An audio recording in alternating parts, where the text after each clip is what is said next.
We've all heard of the Great Wall of China, a series of fortifications built on the northern borders of historical China to protect it from northern barbarian invaders.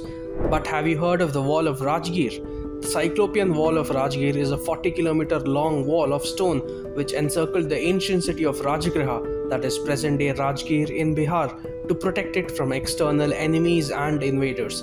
Most of the existing sections of the Great Wall of China are from the Ming era, that is 14th to 17th century CE. But the Wall of Rajgir was built sometime in the 6th century BC, making it one of the oldest examples of Cyclopean masonry in the world.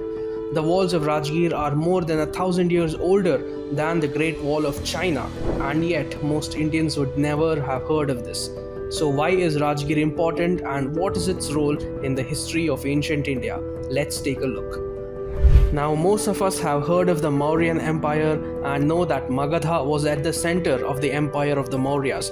But do you know that before there was a Mauryan Empire, an empire had already existed whose center was at Magadha? Around 600 BC in the northern Ganga valley, various small kingdoms and principalities called Mahajanapadas had emerged. 4 of the Mahajanapadas were considered to be more powerful than the rest. These were Kosala, Vatsa, Avanti and Magadha. Among these 4, Kosala was ruled by King Prasenajit and was the most powerful. Kosala corresponds to the present-day Awadh region.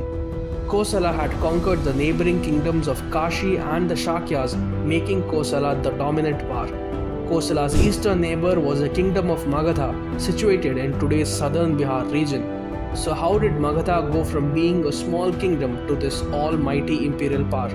There were several factors at play here. Magadha's capital was the city of Rajagriha, known by the names Vasumati in the Ramayana and Bhadrathapura in the Mahabharata. Rajagriha was also the capital of the legendary king Jarasandha.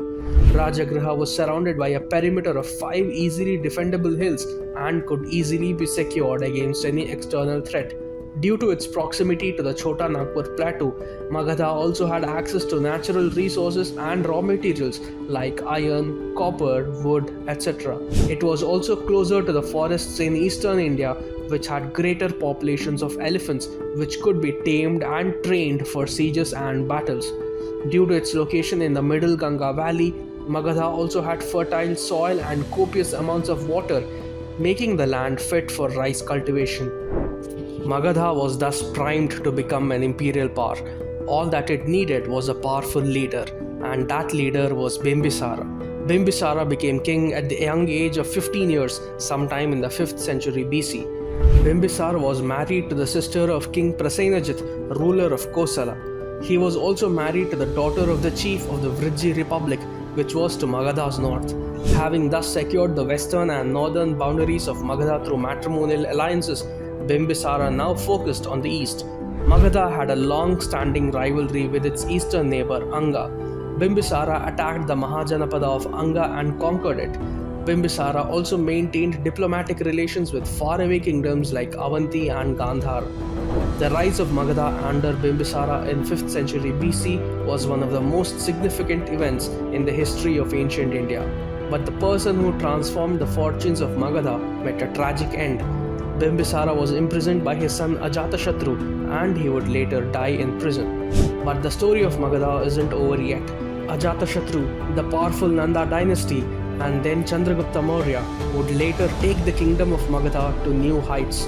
Around 250 years after Bimbisara, the Mauryan Emperor Ashoka would still call himself Raja Magadhe or King of Magadha in his edicts.